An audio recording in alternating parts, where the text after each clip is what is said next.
पांडे, आप देख रहे हैं देश का सबसे भरोसेमंद digital news channel VK news. खबर अमृतपाल की गिरफ्तारी को लेकर है, जिसे अब डिब्रूगढ़ जेल भेज दिया गया है।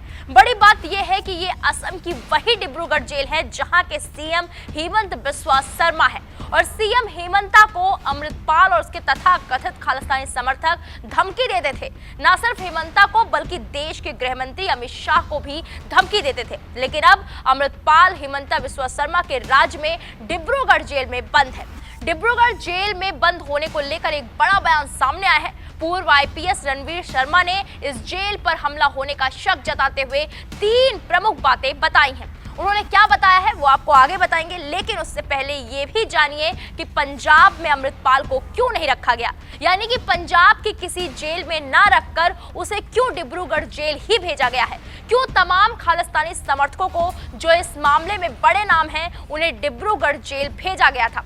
बता दें कि अगर उसे पंजाब में रखा जाता तो माना यह जा रहा था कि तमाम खालिस्तानी समर्थक जो दिल्ली की, हरियाणा, पंजाब आसपास के इलाकों की जेलों में बंद है आतंकी, उनका समर्थन शायद अमृतपाल को मिल सकता था। इसके अलावा कई सारे खालिस्तानी समर्थक जो उसके चाहने वाले हैं उनका समर्थन उसे मिल सकता था और यहाँ की जेलों में रहकर वो अपनी खालिस्तानी विचारधारा का प्रचार प्रसार कर सकता था।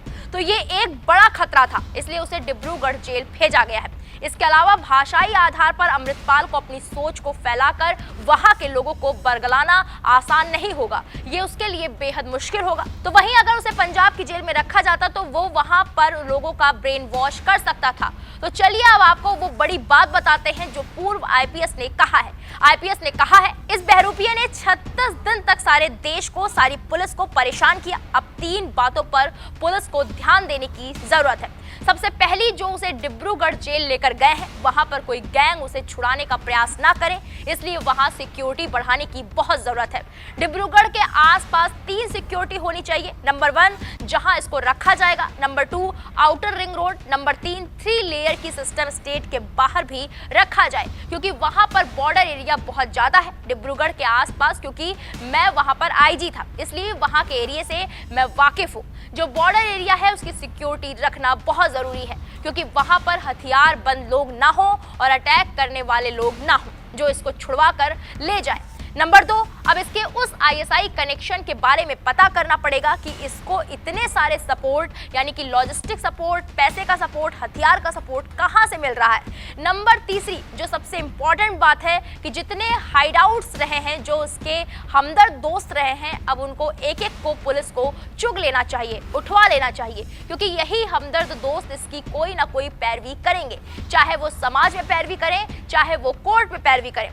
उन लोगों को उठवाना और इस केस में कॉन्स्पिरेसी के तहत उन लोगों को गिरफ्तार करना बहुत जरूरी है पुलिस के लिए। और चौथी बात ये जोड़ना चाहूंगा कि हमें इतनी चौकसी के साथ उसे डिब्रूगढ़ जेल में रखना पड़ेगा जिससे वो वहां पर कोई वीडियो ना बना सके, कोई हमला ना कर सके। 5वीं बात, जो इसके गुरुद्वारे के समर्थक हैं उन पर भी हमें निगरानी रखनी पड़ेगी। हालांकि पूर्व आईपीएस रणवीर शर्मा की बातों में दम इसलिए भी नजर आ रहा है क्योंकि ये वही अमृतपाल है जिसने अपने तमाम समर्थकों के साथ मिलकर अजनाला पुलिस स्टेशन पर हमला करवाकर अपने साथियों को छुड़वा लिया था। ऐसे में इस बात की संभावना को भी इनकार नहीं किया जा सकता है कि अमृतपाल खालिस्तान के मामले में आईएसआई का एक बहुत बड़ा प्यादा है। इसमें अंतर्राष्ट्रीय साजिशों और ताकतों का बड़ा रोल भी अमृतपाल के मामले में है। इसलिए अमृतपाल को जिंदा रखना, सुरक्षित रखना बहुत जरूरी है, जिससे उससे अहम राज खुलवाए जा सके। अब इस पूरे मामले पर आपकी क्या राय है, हमें कमेंट सेक्शन में जाकर जरूर बताएं। बाकी बड़ी खबरों के लिए आप देखते रहे वीके न्यूज। नमस्कार। वीके न्यूज, राष्ट्र के नाम।